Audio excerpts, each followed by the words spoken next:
ഇന്ന് നമ്മൾ സഞ്ചരിക്കുന്നത് ലഹരിയുടെയും സമ്പത്തിന്റെയും ക്രൂരതയുടെയും ഒരു വലിയ സാമ്രാജ്യത്തിന്റെ കേന്ദ്രത്തിലേക്കാണ്. ആ സാമ്രാജ്യത്തിന്റെ അധിപനായിരുന്ന ലോകന്മണ്ട ഏറ്റവും കുപ്രസിദ്ധനായ ലഹരിമരുന്ന് രാജാവിന്റെ കഥയിലേക്ക്. ഒസാമ ബിൻ ലാദന് ശേഷം അമേരിക്കൻ സർക്കാർ ഇത്രയധികം ഭയത്തോടെ കരഞ്ഞ മറ്റൊരു മനുഷ്യനില്ല. അയാളുടെ പേര് കേട്ടാൽ മെക്സിക്കൻ ഭരണകൂടം ഒരു കാലത്ത് വിറച്ചിരുന്നു. സാധാരണക്കാർക്കിടയിൽ അയാൾ ഒരേ സമയം ദൈവവും ചെകുത്താനുമായിരുന്നു. ഹുവാക്കിൻ ഗുസ്മാൻ.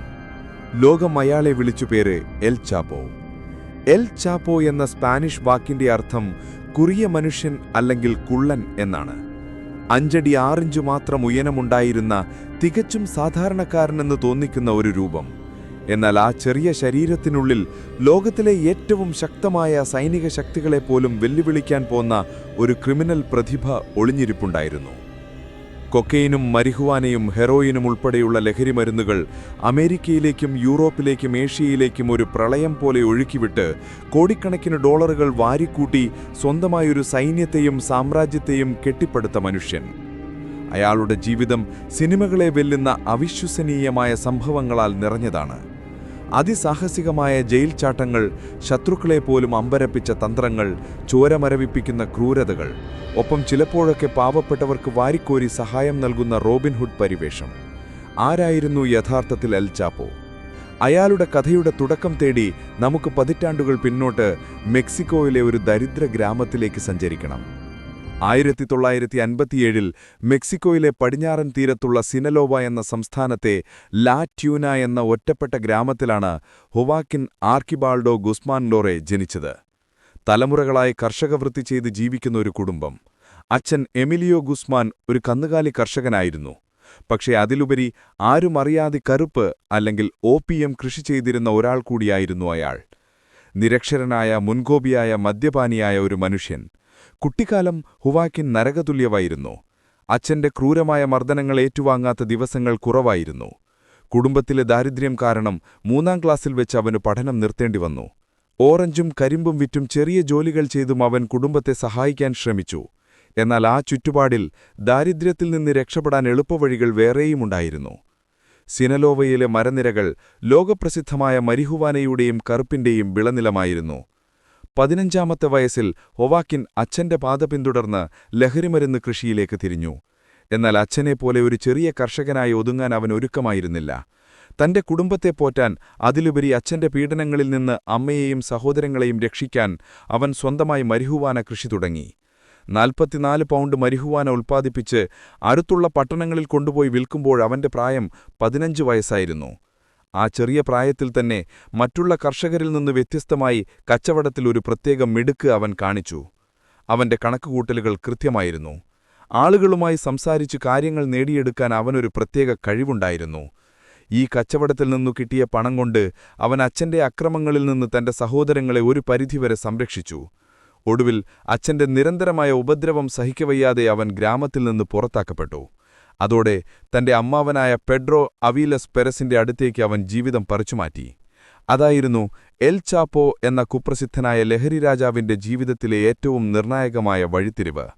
കാരണം പെഡ്രോ പെരസ് അക്കാലത്ത് മെക്സിക്കോയിലെ പ്രധാന മയക്കുമരുന്ന് കടത്തുകാരിൽ ഒരാളായിരുന്നു. ഒരു വലിയ ലോകത്തിലേക്കുള്ള വാതിൽ അവനു മുൻപിൽ തുറക്കപ്പെടുകയായിരുന്നു. അമ്മാവൻ പെഡ്രോ പെരസിന്റെ കൂടെ കൂടിയതോടെ ഹൊവാക്കിൻ ഗുസ്മാൻ എന്ന ഗ്രാമീണനായ ചെറുപ്പക്കാരന്റെ ജീവിതം മാറിമറിയുകയായിരുന്നു. അക്കാലത്ത് മെക്സിക്കോയിലെ മയക്കുമരുന്ന് വ്യാപാര ശൃംഖലയെ നിയന്ത്രിച്ചിരുന്നത് വിരലിലെണ്ണാവുന്ന ചില കുടുംബങ്ങളായിരുന്നു. അവരിലൊരാളായിരുന്നു പെഡ്രോ. അയാളുടെ കീഴിൽ ഹൊവാക്കിൻ ഒരു ഡ്രൈവറായിട്ടാണ് തന്റെ പുതിയ ജീവിതം ആരംഭിച്ചത്. പക്ഷേ അവൻ വെറുമൊരു ഡ്രൈവറായി ഒതുങ്ങിയില്ല. കച്ചവടത്തിന്റെ ഓരോ ചലനവും അവൻ മയക്കുമരുന്ന് എവിടെ നിന്ന് വരുന്നു, എങ്ങനെ അതിർത്തി കടത്തുന്നു, ആർക്കാണ് വിൽക്കുന്നത്, പോലീസിനെയും രാഷ്ട്രീയക്കാരെയും എങ്ങനെയാണ് പണം കൊടുത്ത് നിശബ്ദരാക്കുന്നത്, ഈ വലിയ കളിയുടെ ഓരോ നിയമവും അവൻ അതിവേഗം പഠിച്ചെടുത്തു.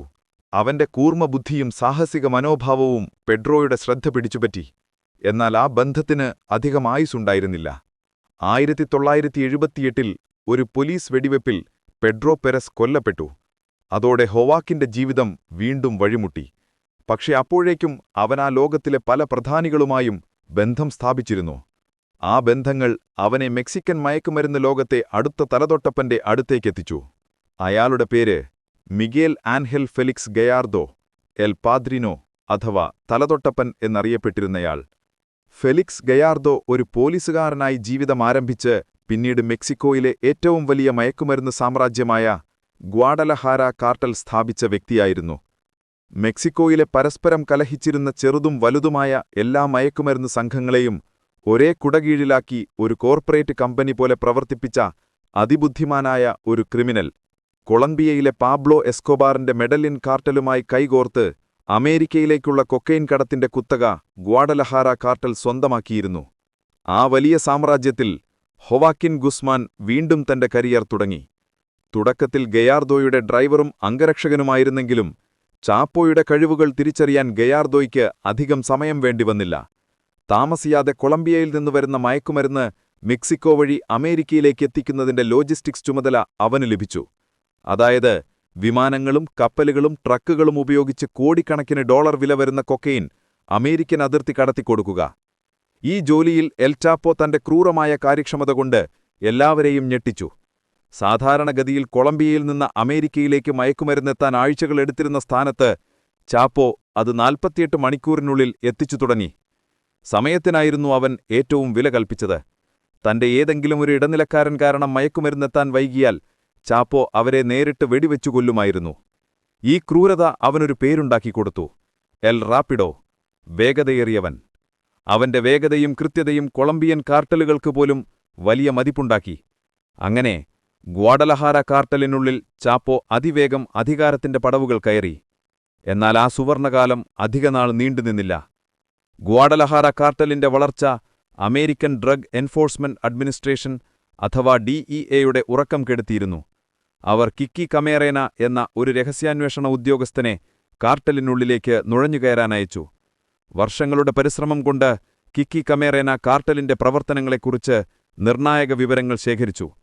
അതിലൊന്ന്, മെക്സിക്കോയിലെ ഒരു മരുഭൂമിയിൽ കാർട്ടൽ നടത്തിയിരുന്ന റാൻചോ ബുഫല്ലോ എന്ന ആയിരക്കണക്കിനേക്കറ വരുന്ന ഭീമാകാരമായ മരിഹുവാന തോട്ടത്തെക്കുറിച്ചുള്ള വിവരമായിരുന്നു. കിക്കയുടെ വിവരമനുസരിച്ച് മെക്സിക്കൻ സൈന്യം ആ തോട്ടം റെയ്ഡ് ചെയ്ത് നശിപ്പിച്ചു. അത് കാർട്ടലിന് ഏകദേശം $8 ബില്യൺ നഷ്ടമുണ്ടാക്കി. ഈ തിരിച്ചടിയിൽ കാർട്ടൽ രോഷാകുലരായി. ഒറ്റക്കാരനെ കണ്ടെത്താനുള്ള ശ്രമം ചെന്നെത്തിയത് കിക്കി കമേറേനയിലായിരുന്നു. 1985 ഫെബ്രുവരി 7-ന് ഗ്വാഡലഹാരയിലെ അമേരിക്കൻ കോൺസുലേറ്റിന് മുന്നിൽ നിന്ന് കാർട്ടൽ അംഗങ്ങൾ കിക്കി കമേറേനയെ തട്ടിക്കൊണ്ടുപോയി. ഒരു രഹസ്യ കേന്ദ്രത്തിൽ വെച്ച് ദിവസങ്ങളോളം അവർ അയാളെ അതിക്രൂരമായി പീഡിപ്പിച്ചു.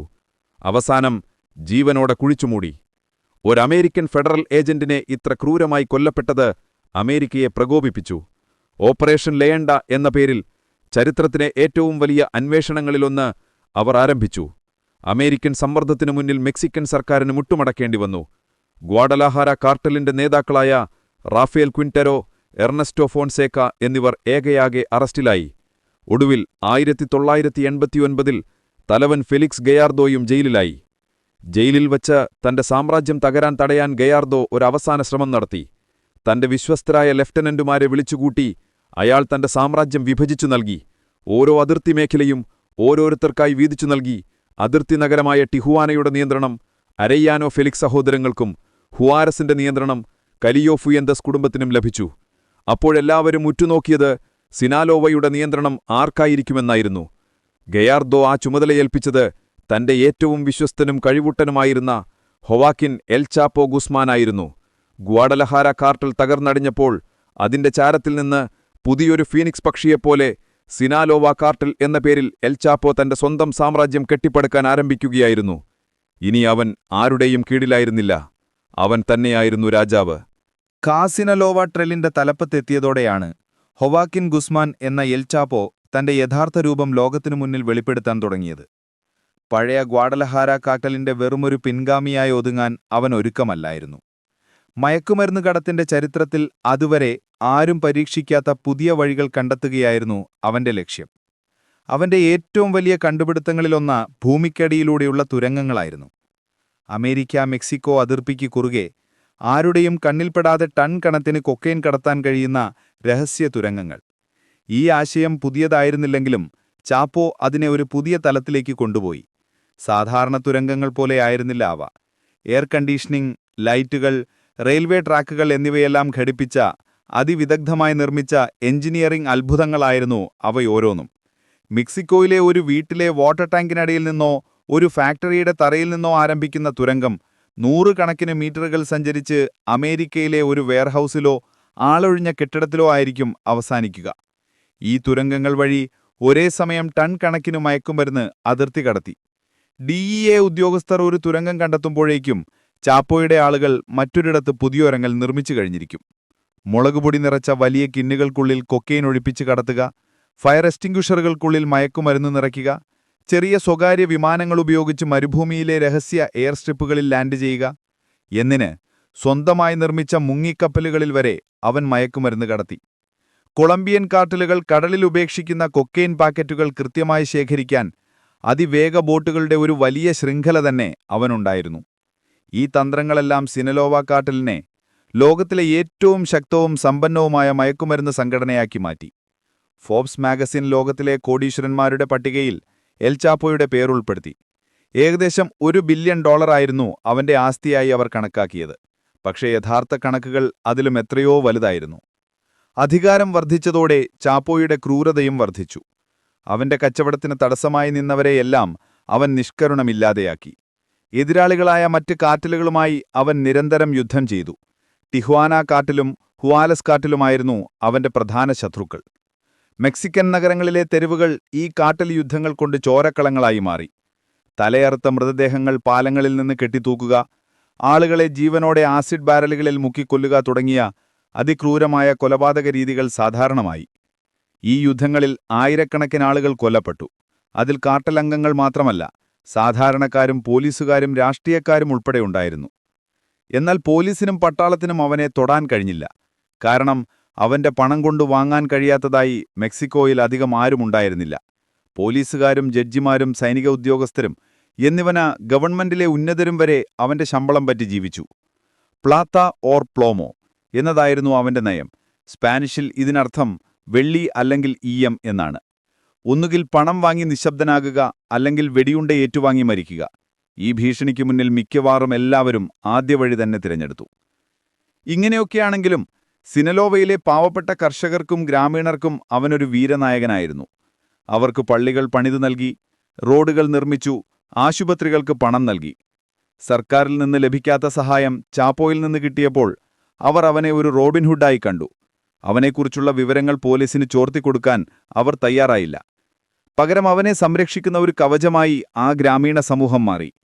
ഈ ജനകീയ പിന്തുണയായിരുന്നു അവന്റെ ഏറ്റവും വലിയ ശക്തികളിലൊന്ന്. പക്ഷേ എത്ര വലിയ സാമ്രാജ്യത്തിനും ഒരു അന്ത്യമുണ്ട്. 1993 ഗ്വാത്തമാല അതിർത്തിയിൽ വെച്ച് എൽ ചാപ്പോ ആദ്യമായി അറസ്റ്റ് ചെയ്യപ്പെട്ടു. ഒരു എതിർ കാർട്ടലുമായുള്ള ഏറ്റുമുട്ടലിനിടയിൽ ഒരു കർദിനാൾ കൊല്ലപ്പെട്ട സംഭവവുമായി ബന്ധപ്പെട്ടായിരുന്നു ആ അറസ്റ്റ്. 20 വർഷത്തെ തടവ് ശിക്ഷയ്ക്ക് വിധിച്ച് അവനെ മെക്സിക്കോയിലെ ഏറ്റവും സുരക്ഷിതമായ ജയിലുകളിലൊന്നായ പ്യൂൻഡെ ഗ്രാൻഡിലേക്ക് അയച്ചു. എല്ലാവരും കരുതി എൽ ചാപ്പോയുടെ കഥ കഴിഞ്ഞുവെന്ന്. എന്നാൽ അവർക്ക് തെറ്റി. ജയിലിനുള്ളിലിരുന്നും അവൻ തന്റെ സാമ്രാജ്യം നിയന്ത്രിച്ചു. ജയിൽ വാർഡന്മാർ അവന്റെ ജോലിക്കാരായി. ജയിലിനുള്ളിലേക്ക് അവൻ ഇഷ്ടമുള്ള ഭക്ഷണമെത്തി, സ്ത്രീകളെത്തി, മയക്കുമരുന്നെത്തി. ആ ജയിൽ അവന്റെ സ്വന്തം കൊട്ടാരമായി മാറി. എന്നാൽ അമേരിക്കയിലേക്ക് എന്നെ നാടുകടത്താൻ മെക്സിക്കൻ ഗവൺമെന്റ് തീരുമാനിച്ചതോടെ കാര്യങ്ങൾ മാറി. അമേരിക്കൻ ജയിലിൽ ഈ സുഖസൗകര്യങ്ങളൊന്നും ലഭിക്കില്ല എന്ന് അവൻ അറിയാമായിരുന്നു. അതോടെ അവൻ രക്ഷപ്പെടാൻ തീരുമാനിച്ചു. ആരും പ്രതീക്ഷിക്കാത്ത, ലോകത്തെ ഞെട്ടിച്ച ഒരു ജയിൽ ചാട്ടത്തിനായിരുന്നു 1991 പ്യൂൻഡെ ഗ്രാൻഡെ ജയിൽ സാക്ഷ്യം വഹിച്ചത്. പ്യൂൻഡെ ജയിൽ മെക്സിക്കോയിലെ ഏറ്റവും സുരക്ഷിതമായ, രക്ഷപ്പെടാൻ അസാധ്യമായ തടവറ. എന്നാൽ എൽ ചാപ്പോയ്ക്ക് അതൊരു തടവറയായിരുന്നില്ല, മറിച്ചൊരു സുഖവാസ കേന്ദ്രമായിരുന്നു. ജയിലിന്റെ ഡയറക്ടർ മുതൽ സാപ്യൂവിന്റെ ഗ്രാൻധാരണക്കാരായ വാർഡന്മാർ വരെ അവന്റെ കൈക്കൂലിപ്പണത്തിൽ മയങ്ങിക്കിടന്നു. ആഡംബര ഭക്ഷണം, വിലകൂടിയ മദ്യം, പാർട്ടികൾ, സന്ദർശകർ. ജയിലിനുള്ളിൽ അവനൊരു രാജാവായി വാണു. എന്നാൽ അമേരിക്കയിലേക്ക് തന്നെ നാടുകടത്താനുള്ള നിയമനടപടികൾ പുരോഗമിക്കുന്നു എന്ന വാർത്ത അവനെ അസ്വസ്ഥനാക്കി. അമേരിക്കൻ നിയമവ്യവസ്ഥയുടെ കാർക്കശ്യത്തെക്കുറിച്ച് അവന് നന്നായി അറിയാമായിരുന്നു. അവിടെ ഇത്തരം സുഖസൗകര്യങ്ങൾ സ്വപ്നം കാണാൻ പോലും കഴിയില്ല. രക്ഷപ്പെടുകയല്ലാതെ മറ്റു വഴികളില്ലെന്ന് അവൻ ഉറപ്പിച്ചു. 2001 ജനുവരി 19 ആ ദിവസമാണ് ലോകത്തെ ഞെട്ടിച്ച ആ ജയിൽ ചാട്ടം നടന്നത്. എങ്ങനെയാണ് അവൻ രക്ഷപ്പെട്ടത് എന്നതിനെക്കുറിച്ച് പല കഥകളും പ്രചരിക്കുന്നുണ്ട്. എന്നാൽ ഏറ്റവും വിശ്വസനീയമായതും ഔദ്യോഗികമായി സ്ഥിരീകരിച്ചതുമായ കഥ ഇതാണ്. അലക്കാനുള്ള തുളികൾ കൊണ്ടുപോകുന്ന ഒരു അലക്കുവണ്ടിയിൽ ഒളിച്ചാണ് അവൻ പുറത്തു കടന്നത്. ഫ്രാൻസിസ്കോ എൽ ചീറ്റോ കാമിലോ എന്നൊരു ജയിൽ ജീവനക്കാരന്റെ സഹായത്തോടെയായിരുന്നു ഈ പദ്ധതി നടപ്പിലാക്കിയത്. അന്നു രാത്രി ചാപ്പോ തന്റെ സെല്ലിൽ നിന്ന് പുറത്തിറങ്ങി. ഇലക്ട്രോണിക് സംവിധാനങ്ങളുള്ള പല വാതിലുകളും കടന്ന് ജയിലിലെ അലക്കുകേന്ദ്രത്തിലെത്തി. അവിടെ അഴുക്കുതുണികൾ നിറച്ച ഒരു വലിയ വണ്ടിയിൽ അവൻ ഒളിച്ചിരുന്നു. എൽ ചീറ്റോ ആ വണ്ടി തള്ളിക്കൊണ്ട് ജയിലിന്റെ പല സുരക്ഷാ പരിശോധനകളും കടന്നുപോയി. കൈക്കൂലി വാങ്ങി കണ്ണടച്ച ഗാർഡുകൾ ആരും തന്നെ വണ്ടി ശരിയായി പരിശോധിച്ചില്ല. ഒടുവിൽ ജയിലിന്റെ പ്രധാന ഗേറ്റ് കടന്ന് ആ വണ്ടി പുറത്തെത്തി. പാർക്കിംഗ് ലോട്ടിൽ ജയിലിന് പുറത്തു കടന്ന എൽ ചീറ്റോ തന്റെ കാറിന്റെ ഡിക്കി തുറന്നു. ചാപ്പോ വണ്ടിയിൽ നിന്നിറങ്ങി ആ ഡിക്കിയിൽ കയറി. അവർ ഒരുമിച്ച് ആ പ്രദേശം വിട്ടു. ഏതാനും കിലോമീറ്ററുകൾക്കപ്പുറം ചാപ്പോയുടെ വിശ്വസ്തർ അവനെ കാത്തുനിൽക്കുകയായിരുന്നു. ലോകത്തിലെ ഏറ്റവും സുരക്ഷിതമായ ജയിലിൽ നിന്നും ഒരു തുള്ളി രക്തം പോലും ചിന്താതെ, ഒരു വെടിയൊച്ച പോലും കേൾപ്പിക്കാതെ അവൻ സ്വാതന്ത്ര്യത്തിലേക്ക് നടന്നുപോയി. ഈ ജയിൽ ചാട്ടം മെക്സിക്കൻ സർക്കാരിനെ ഏൽപ്പിച്ച ആഘാതം ചെറുതായിരുന്നില്ല. അതൊരു അന്താരാഷ്ട്ര നാണക്കേടായി മാറി. 70-ലധികം ജയിൽ ഉദ്യോഗസ്ഥർക്കെതിരെ അന്വേഷണം പ്രഖ്യാപിച്ചു. ജയിൽ ഡയറക്ടർ അടക്കം നിരവധി പേർ അറസ്റ്റിലായി. എന്നാൽ അപ്പോഴേക്കും ചാപ്പോ സിനലോവയിലെ മലനിരകളിലെ തന്റെ രഹസ്യസങ്കേതത്തിൽ സുരക്ഷിതനായെത്തിയിരുന്നു. ഈ സംഭവം അവനെ ഒരു ഇതിഹാസപുരുഷനാക്കി മാറ്റി. സർക്കാരിനെയും നിയമവ്യവസ്ഥയെയും കബളിപ്പിച്ച് രക്ഷപ്പെട്ട ഒരു നായകൻ. അവനെക്കുറിച്ച് പാട്ടുകളുണ്ടായി, കഥകളുണ്ടായി. ജനങ്ങൾക്കിടയിൽ, പ്രത്യേകിച്ച് പാവപ്പെട്ടവർക്കിടയിൽ അവന്റെ പ്രതിച്ഛിത 10 മടങ്ങ് വർദ്ധിച്ചു. ജയിൽ മോചിതനായ ശേഷം ഒളിച്ചു ജീവിക്കാൻ അവൻ തയ്യാറായിരുന്നില്ല. മറിച്ച് നഷ്ടപ്പെട്ട സാമ്രാജ്യം കൂടുതൽ ശക്തിയോടെ തിരിച്ചുപിടിക്കാനായിരുന്നു അവന്റെ ശ്രമം. അവൻ ജയിലിലായിരുന്നപ്പോൾ കാർട്ടലിന്റെ കാര്യങ്ങൾ നോക്കിയിരുന്നത് അവന്റെ ഏറ്റവും വിശ്വസ്തനായ പങ്കാളി ഇസ്മയിൽ എൽ മായോ സമ്പാദയായിരുന്നു. അവർ വീണ്ടും ഒന്നിച്ചു. സിനലോവ കാർട്ടൽ പുതിയൊരു ഊർജ്ജത്തോടെ തങ്ങളുടെ പ്രവർത്തനങ്ങൾ വ്യാപിപ്പിക്കാൻ തുടങ്ങി. ഈ കാലഘട്ടമായിരുന്നു സിനലോവ കാർട്ടലിന്റെ ചരിത്രത്തിലെ ഏറ്റവും രക്തരൂക്ഷിതമായ കാലഘട്ടം. അവർക്ക് ഗൾഫ് കാർട്ടലും അവരുടെ അതിക്രൂരന്മാരായ സായുധ വിഭാഗവുമായിരുന്നു ലോസ് സെത്താസും. ലോസ് സെത്താസ് മെക്സിക്കൻ സൈന്യത്തിൽ നിന്ന് കൂറുമാറി വന്ന പ്രത്യേക പരിശീലനം ലഭിച്ച കമാൻഡോകളായിരുന്നു. അവരുടെ ക്രൂരതയ്ക്ക് അതിരുകളുണ്ടായിരുന്നില്ല. നഗരങ്ങൾക്കും അതിർത്തികൾക്കും വേണ്ടി സിനലോവയും ലോസ് സെത്താസും തമ്മിൽ നടന്ന യുദ്ധം മെക്സിക്കോയെ ഒരു യുദ്ധകളമാക്കി മാറ്റി. എല്ലാ ദിവസവും ഡസൻ കണക്കിന് ആളുകൾ തെരുവുകളിൽ മരിച്ചു വീഴുന്നു. ഇതേ സമയം തന്നെ ചാപ്പോയുടെ സ്വന്തം സംഘടനയ്ക്കുള്ളിലും പ്രശ്നങ്ങൾ തുടങ്ങി. അവന്റെ അടുത്ത അനുയായികളായിരുന്ന ബെൽട്രാൻ ലെയ്വ സഹോദരന്മാർ അവനുമായി തെറ്റിപ്പിരിഞ്ഞ് സ്വന്തമായൊരു കാർട്ടലുണ്ടാക്കി. ഇത് സിനലോവ കാർട്ടലിന് വലിയൊരു തിരിച്ചടിയായിരുന്നു. ബെൽട്രാൻ ലെയ്വ സഹോദരന്മാർ ചാപ്പോയുടെ രഹസ്യങ്ങൾ അറിയാവുന്നവരായിരുന്നു. അവർ അവന്റെ ശത്രുക്കളുമായി കൈകോർത്തു. ഈ ആഭ്യന്തര യുദ്ധം കൂടുതൽ രക്തച്ചൊരിച്ചിലിന് കാരണമായി. എന്നാൽ ഈ വെല്ലുവിളികളെയെല്ലാം അതിജീവിച്ച് 2000ന്റെ അവസാനത്തോടെ ചാപ്പയുടെ സിനലോവ കാർട്ടൽ ലോകത്തിലെ ഏറ്റവും വലിയ മയക്കുമരുന്ന് സംഘടനയായി മാറി. അമേരിക്കയിലേക്ക് കടത്തുന്ന മയക്കുമരുന്നിന്റെ 50%-ലധികവും നിയന്ത്രിച്ചിരുന്നത് അവരായിരുന്നു. അവരുടെ സാമ്രാജ്യം 50-ലധികം രാജ്യങ്ങളിലേക്ക് വ്യാപിച്ചു. ആയുധബലം കൊണ്ടും പണം കൊണ്ടും പാരമ്പര്യം കൊണ്ടും ചാപ്പോ മെക്സിക്കോയിലെ കിരീടം വയ്ക്കാത്ത രാജാവായി മാറി. എന്നാൽ അവന്റെ ഓരോ നീക്കവും നിരീക്ഷിച്ചുകൊണ്ട് അവനെ കൊടുക്കാൻ ഒരു വലിയ വല നെയ്തുകൊണ്ട് അമേരിക്കൻ DEAയും മെക്സിക്കൻ മറീനുകളും തക്കം പാർത്തിരിപ്പുണ്ടായിരുന്നു. 13 വർഷം നീണ്ടുനിന്ന ആ ഒളിച്ചോട്ടത്തിന് ഒരന്ത്യം കുറിക്കാൻ അവർ ഒരുങ്ങുകയായിരുന്നു. 13 വർഷങ്ങൾ. ലോകത്തിലെ ഏറ്റവും വലിയ കുറ്റവാളികളിലൊരാൾ പോലീസിന്റെയും പട്ടാളത്തിന്റെയും കണ്ണുവെട്ടിച്ച് ഒളിവു ജീവിതം നയിച്ചു. American DEA, FBI, CIA, Mexican സൈന്യം, മറീനുകൾ, ലോകത്തിലെ ഏറ്റവും മികച്ച അന്വേഷണ ഏജൻസികളെല്ലാം അവനുവേണ്ടി വലവിരിച്ചു. പക്ഷെ ഓരോ തവണയും എൽ ചാപ്പോ ഒരു മാന്ത്രികനെപ്പോലെ ആ വലയെറുത്ത് അപ്രത്യക്ഷനായിക്കൊണ്ടിരുന്നു. അവന്റെ സാമ്രാജ്യം സിനലോവയിലെ ദുർഘടമായ മലനിരകളിലായിരുന്നു. അവിടെ അവനൊരു രാജാവായിരുന്നു. ഗ്രാമവാസികൾ അവന് വിവരങ്ങൾ നൽകി അവനെ സംരക്ഷിച്ചു.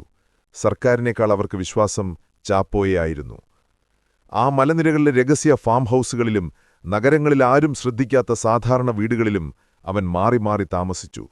പലപ്പോഴും സാധാരണ കർഷകന്റെ വേഷത്തിൽ അവൻ സഞ്ചരിച്ചു. അവനെ തിരിച്ചറിയാൻ ആർക്കും കഴിഞ്ഞില്ല. എന്നാൽ കാലം മാറിയതോടെ അവനെ പിടിക്കാനുള്ള വഴികളും മാറി. സാങ്കേതിക വിദ്യയുടെ വളർച്ച അവന് ഏറ്റവും വലിയ ഭീഷണിയായി മാറി. അമേരിക്കൻ ഏജൻസികൾ അത്യാധുനിക സാങ്കേതിക വിദ്യ ഉപയോഗിച്ച് ചാപ്പോയുടെ ആശയവിനിമയ ശൃംഖലയിലേക്ക് നുഴഞ്ഞുകയറാൻ തുടങ്ങി. അവൻ നേരിട്ട് ഫോൺ ഉപയോഗിച്ചിരുന്നില്ല. പകരം തന്റെ വിശ്വസ്തരായ അനുയായികൾ വഴിയായിരുന്നു സന്ദേശങ്ങൾ കൈമാറിയിരുന്നത്. അന്വേഷണ സംഘം ഈ അനുയായികളുടെ സാറ്റലൈറ്റ് ഫോണുകൾ ചോർത്താൻ തുടങ്ങി. ഓരോ കോളും ഓരോ ടെക്സ്റ്റ് സന്ദേശവും അവർ സൂക്ഷ്മമായി നിരീക്ഷിച്ചു. പതിയെ പതിയെ ആ വലിയ ശൃംഖലയുടെ കണ്ണികൾ ഓരോന്നായി അവർ തിരിച്ചറിഞ്ഞു. ചാപ്പോ എവിടെയാണെന്ന് കൃത്യമായി കണ്ടെത്താനായില്ലെങ്കിലും അവൻ എവിടെയൊക്കെയാണ് സഞ്ചരിക്കുന്നതെന്ന് അവർക്ക് ഏകദേശ ധാരണ ലഭിച്ചു തുടങ്ങി.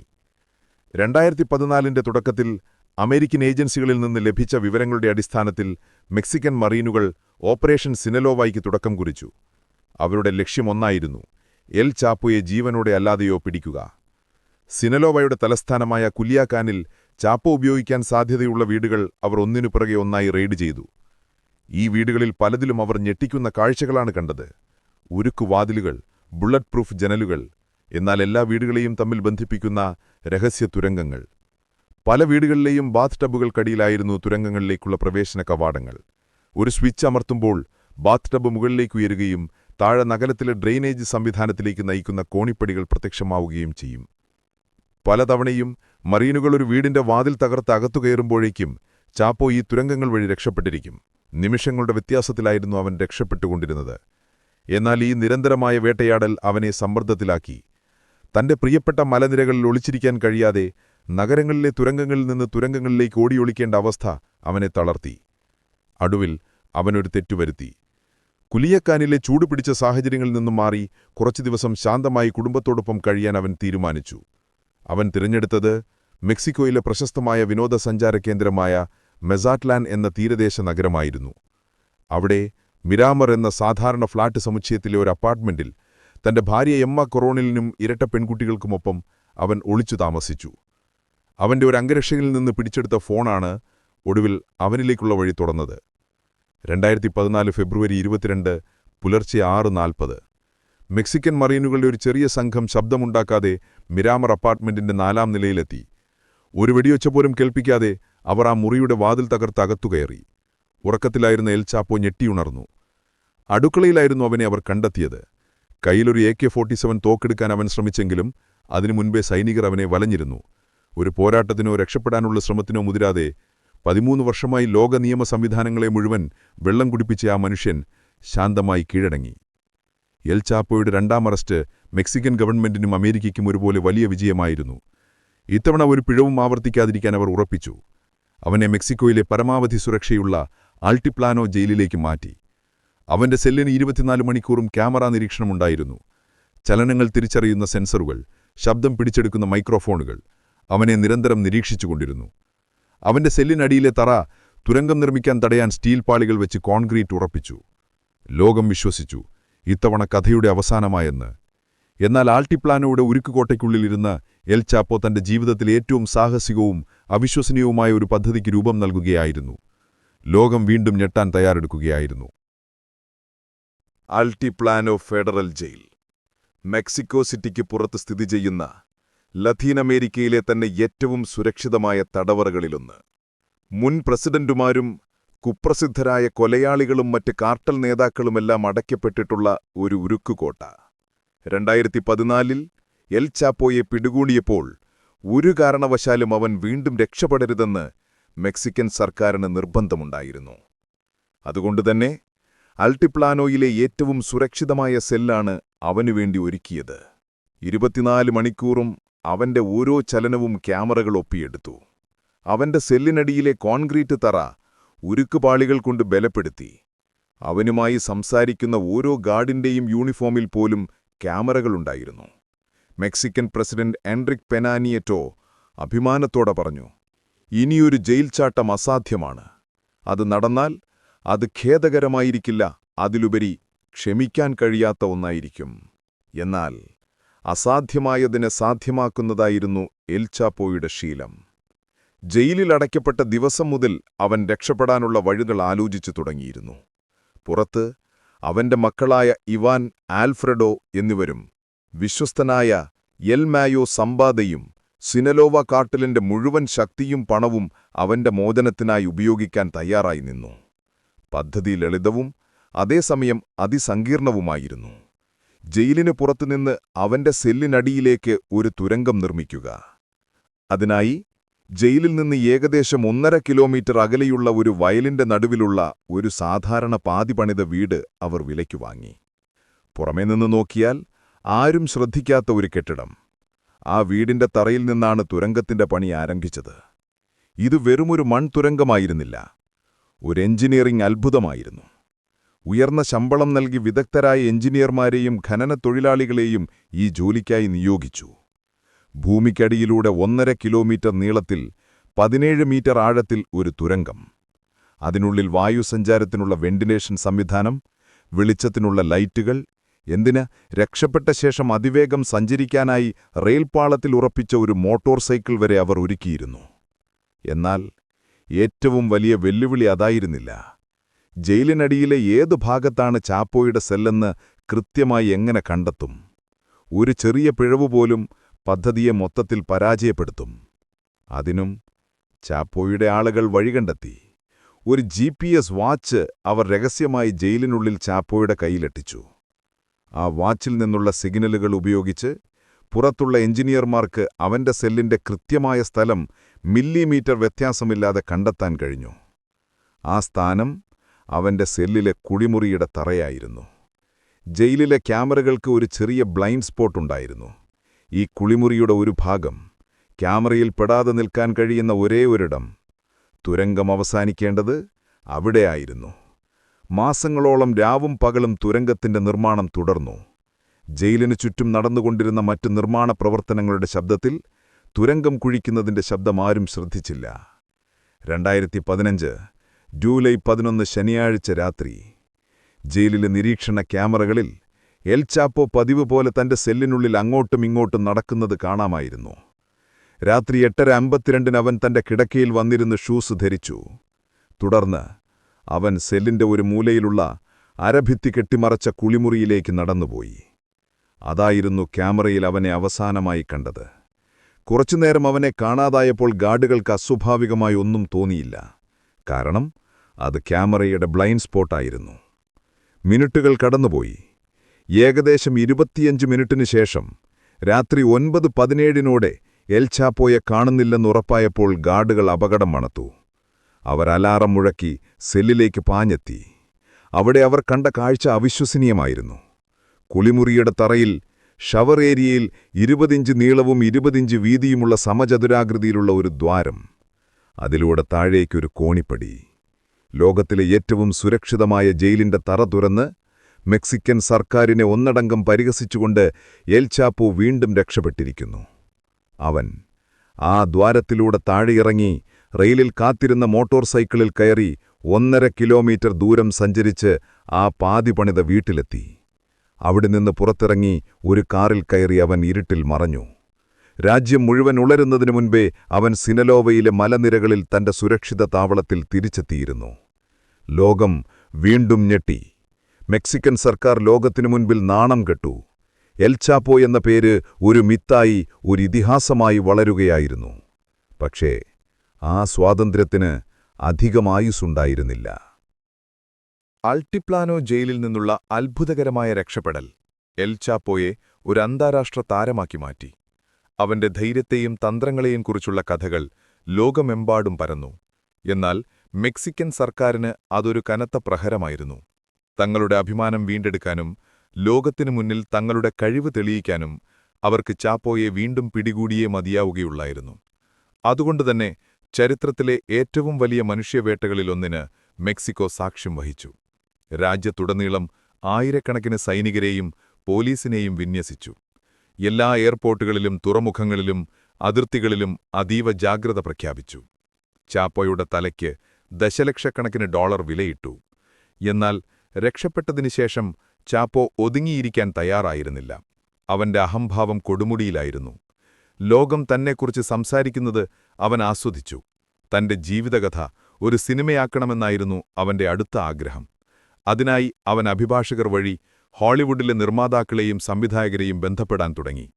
ഈ അമിതമായ ആത്മവിശ്വാസമാണ് ഒടുവിൽ അവനു വിനയായത്. അമേരിക്കൻ നടനും സംവിധായകനുമായ ഷോൺ പെൻ എൽ ചാപ്പോയുമായി ഒരു അഭിമുഖം നടത്താൻ താൽപ്പര്യം പ്രകടിപ്പിച്ചു. മെക്സിക്കൻ നടിയായ കെയ്റ്റ് ഡെൽ കാസ്റ്റിലോയായിരുന്നു ഈ കൂട്ടിക്കാഴ്ചയ്ക്ക് ഇടനിലക്കാരിയായി നിന്നത്. 2015 ഒക്ടോബറിൽ സിനലോവയിലെ മലനിരകളിലുള്ള ഒരു രഹസ്യ സങ്കേതത്തിൽ വെച്ച് ആ കൂട്ടിക്കാഴ്ച നടന്നു. എൽ ചാപ്പോ മണിക്കൂറുകളോളം ഷോൺ പെന്നുമായി സംസാരിച്ചു. തന്റെ ജീവിതം, കച്ചവടം, കാഴ്ചപ്പാടുകൾ എല്ലാം അവൻ തുറന്നു പറഞ്ഞു.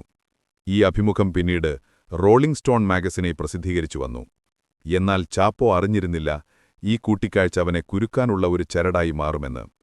ഷോൺ പെന്നും കെയ്റ്റ് ഡെൽ കാസ്റ്റിലോയും ചാപ്പോയുമായി നടത്തിയ ആശയവിനിമയങ്ങൾ, അവർ ഉപയോഗിച്ച ഫോണുകൾ, ഇമെയിലുകൾ എല്ലാം മെക്സിക്കൻ, അമേരിക്കൻ രഹസ്യാന്വേഷണ ഏജൻസികൾ പിന്തുടരുന്നുണ്ടായിരുന്നു.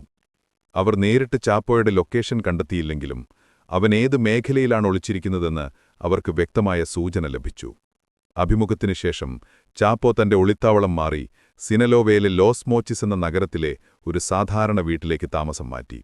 എന്നാൽ അന്വേഷണ ഏജൻസികളുടെ വല അപ്പോഴേക്കും അവന് ചുറ്റും മുറുകിയിരുന്നു. ആ വീട്ടിൽ അസാധാരണമായ എന്തൊക്കെയോ നടക്കുന്നുണ്ടെന്ന് അയൽവാസികൾ നൽകിയ വിവരത്തിന്റെ അടിസ്ഥാനത്തിൽ സൈന്യം ആ വീട് നിരീക്ഷിക്കാൻ തുടങ്ങി. അവിടെ വലിയ അളവിൽ ഭക്ഷണം വാങ്ങുന്നതും രാത്രി വൈകി ആയുധങ്ങളുമായി ആളുകൾ വന്നുപോകുന്നതും അവരുടെ ശ്രദ്ധയിൽപ്പെട്ടു. 2016 ജാനുവരി 8 പുലർച്ചെ മെക്സിക്കൻ മറൈനുകളുടെ എലൈറ്റ് കമാൻഡോകൾ ആ വീട് വളഞ്ഞു. ഓപ്പറേഷൻ ബ്ലാക്ക് സ്വാൻ എന്നായിരുന്നു ആ ദൗത്യത്തിന് പേര്. സൈന്യം വാതിൽ തകർത്തകത്ത് കടന്നതോടെ ഉള്ളിലുണ്ടായിരുന്ന ചാപ്പോയുടെ അംഗരക്ഷകർ ശക്തമായി തിരിച്ചടിച്ചു. മണിക്കൂറുകൾ നീണ്ട രൂക്ഷമായ വെടിവെപ്പ് നടന്നു. 5 അംഗരക്ഷകർ കൊല്ലപ്പെടുകയും 6 പേർ അറസ്റ്റിലാവുകയും ചെയ്തു. എന്നാൽ വെടിവെപ്പിനിടയിൽ എൽ ചാപ്പോ വീണ്ടും അത്ഭുതകരമായി രക്ഷപ്പെട്ടു. ആ വീട്ടിലെ ഒരു കണ്ണാടിക്ക് പിന്നിൽ ഒളിപ്പിച്ചു വച്ചിരുന്ന ഒരു സ്വിച്ച് അമർത്തിയപ്പോൾ ഒരു രഹസ്യവാതിൽ തുറന്നു. ആ വാതിൽ ചെന്നെത്തിയത് വീണ്ടും ഒരു തുരങ്കത്തിലേക്കായിരുന്നു. നഗരത്തിലെ ഡ്രെയിനേജ് സിസ്റ്റവുമായി ബന്ധിപ്പിച്ചിരുന്ന ആ തുരങ്കത്തിലൂടെ തന്റെ പ്രധാനപ്പെട്ട ഒരു അനുയായിയോടൊപ്പം അവൻ രക്ഷപ്പെട്ടു. ചെളിയിലും മലിനജലത്തിലും മുങ്ങി കിലോമീറ്ററുകളോളം അവർ ആ തുരങ്കത്തിലൂടെ സഞ്ചരിച്ചു. ഒടുവിൽ ഒരു മാൻഹോളിലൂടെ അവർ പുറത്തേക്ക് വന്നു. റോഡിലെത്തിയ അവർ ഒരു കാറ് തട്ടിയെടുത്തു. എന്നാൽ അപ്പോഴേക്കും നഗരം മുഴുവൻ സൈന്യത്തിന്റെ നിയന്ത്രണത്തിലായിരുന്നു. തട്ടിയെടുത്ത കാർ അധികം വൈകാതെ തന്നെ പോലീസിന്റെ ശ്രദ്ധയിൽപ്പെട്ടു. അവർ ആ കാർ പിന്തുടർന്നു. ഒടുവിൽ ലോസ് മോച്ചിസിൽ നിന്നധികം ദൂരമല്ലാതെ ഒരു ഹൈവേയിൽ വെച്ച് ആ കാറ് തടഞ്ഞു നിർത്തി ലോകത്തെ വിറപ്പിച്ച എൽ ചാപ്പോയെ മൂന്നാമത്തെയും അവസാനത്തെയും തവണ അവർ അറസ്റ്റ് ചെയ്തു. ഇത്തവണ ഒരു വെടിയൊച്ച പോലുമില്ലാതെ പൂർണ്ണമായും നിസ്സഹായനായി അവൻ കീഴടങ്ങി. ഈ അറസ്റ്റ് മെക്സിക്കോയ്ക്കൊരു വലിയ ആശ്വാസമായിരുന്നു. എന്നാൽ ഇത്തവണ അവനെ മെക്സിക്കൻ ജയിലിൽ പാർപ്പിച്ച് മറ്റൊരു റിസ്ക് എടുക്കാൻ അവർ തയ്യാറായിരുന്നില്ല. അമേരിക്കൻ ഗവൺമെന്റിന്റെ ശക്തമായ സമ്മർദ്ദത്തിന്റെ ഫലമായി 2017 ജാനുവരി 19 അവൻ രണ്ടാമതും ജയിൽ ചാടിയതിന്റെ വാർഷികത്തിന് തൊട്ടുമുൻപായി എൽ ചാപ്പോയെ അമേരിക്കയ്ക്ക് കൈമാറി. ഒരു പ്രത്യേക വിമാനത്തിൽ കനത്ത സുരക്ഷയോടെ അവനെ ന്യൂയോർക്കിലേക്ക് കൊണ്ടുപോയി. മെക്സിക്കോയിലെ രാജാവായിരുന്ന മനുഷ്യൻ അമേരിക്കൻ നിയമവ്യവസ്ഥയുടെ മുന്നിൽ ഒരു സാധാരണ കുറ്റവാളിയായി നിൽക്കേണ്ടിവന്നു. അവന്റെ സാമ്രാജ്യത്തിന്റെ യഥാർത്ഥ പതനം അവിടെ തുടങ്ങുകയായിരുന്നു. അമേരിക്കയിലെത്തിയ ഹോവാക്കിൻ ഗുസ്മാൻ മെക്സിക്കോയിൽ അവൻ അനുഭവിച്ചിരുന്ന അധികാരമോ സ്വാധീനമോ ഇല്ലാത്ത ഒരു സാധാരണ തടവുപുള്ളി മാത്രമായി. അവനെ പാർപ്പിച്ചത് ന്യൂയോർക്കിലെ മെട്രോപൊളിറ്റൻ കറക്ഷണൽ സെന്ററിലെ അതീവ സുരക്ഷാ വിഭാഗത്തിലായിരുന്നു. 24 മണിക്കൂറും ഏകാന്ത തടവ്. പുറം ലോകവുമായി ഒരു ബന്ധവുമില്ല. തന്റെ സാമ്രാജ്യത്തിന്റെ നിയന്ത്രണം പൂർണ്ണമായും നഷ്ടപ്പെട്ട് അമേരിക്കൻ നിയമവ്യവസ്ഥയുടെ കരുണയ്ക്കായി കാത്തിരിക്കേണ്ട അവസ്ഥയിലായി അവൻ.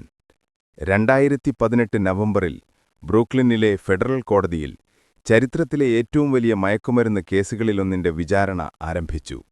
ലോകമെമ്പാടുമുള്ള മാധ്യമങ്ങൾ ആ കോടതിക്ക് മുന്നിൽ തടിച്ചുകൂടി.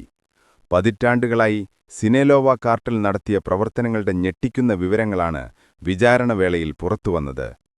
അമേരിക്കൻ പ്രോസിക്യൂട്ടർമാർ അതിശക്തമായ തെളിവുകളാണ് അവനെതിരെ നിരത്തിയത്.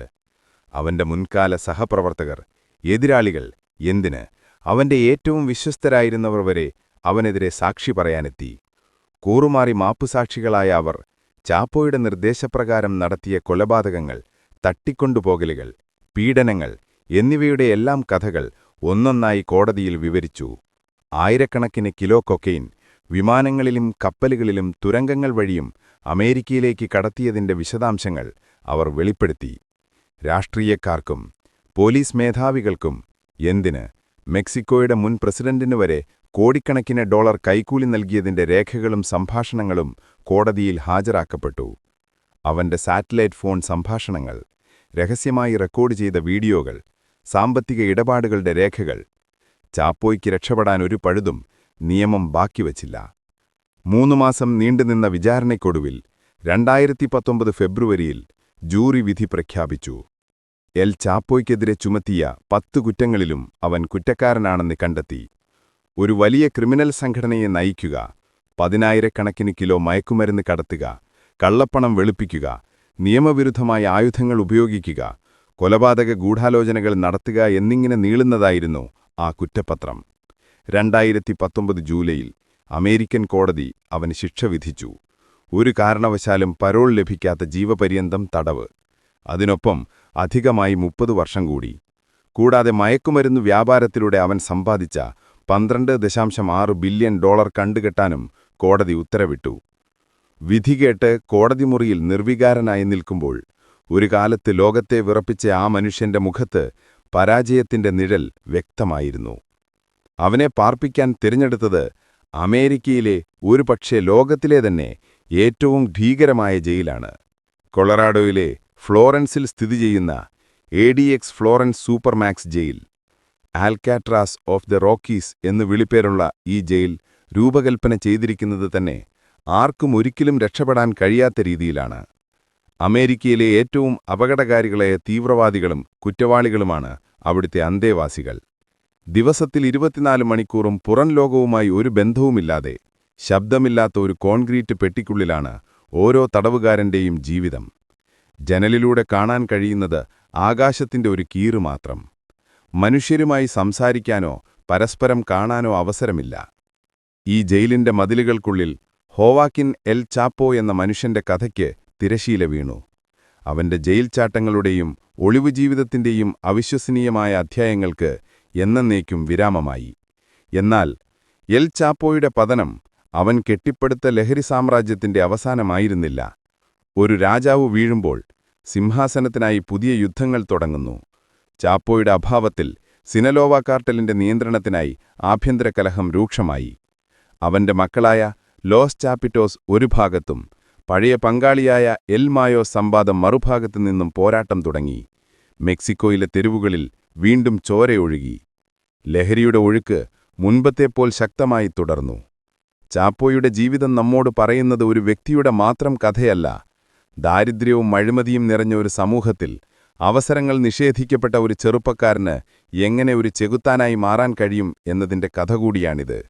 നിയമവും സർക്കാരും പരാജയപ്പെടുന്നിടത്ത് എങ്ങനെ ചാപ്പോയ്ക്ക് പോലെയുള്ളവർ ജനങ്ങളുടെ വീരനായകന്മാരായി മാറുന്നു എന്നതിന്റെ ഓർമ്മപ്പെടുത്തലാണ് എൽ ചാപ്പോ. ഒരെൽ ചാപ്പോയെ പിടികൂടി ജയിലിൽ അടച്ചതുകൊണ്ട് മാത്രം അവസാനിക്കുന്നതൊന്നല്ല ലഹരിയുടെ ലോകം. കാരണം ആവശ്യക്കാരുള്ള കാലത്തോളം ആ ആവശ്യം നിറവേറ്റാൻ പുതിയ ആളുകൾ വന്നുകൊണ്ടേയിരിക്കും.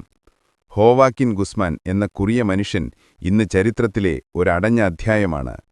ക്രൂരതയുടെയും അതിജീവനത്തിന്റെയും അവിശ്വസനീയമായ ഒരു ഇതിഹാസമായോ അല്ലെങ്കിൽ ലോകം കണ്ട ഏറ്റവും വലിയ ഒരു സാമൂഹിക വിപത്തായോ അവന്റെ ജീവിതം എന്നും ഓർമ്മിക്കപ്പെടും. നന്മയും തിന്മയും കെട്ടുപിണഞ്ഞു നിൽക്കുന്ന യാഥാർത്ഥ്യം സിനിമയെ വെല്ലുവിളിക്കുന്ന ആ ജീവിതകഥയുടെ കാണാപ്പുറങ്ങളിലൂടെയുള്ള നമ്മുടെ ഇന്നത്തെ യാത്ര ഇവിടെ അവസാനിക്കുന്നു. മറ്റൊരധ്യായവുമായി വീണ്ടും കാണും വരെ നമസ്കാരം.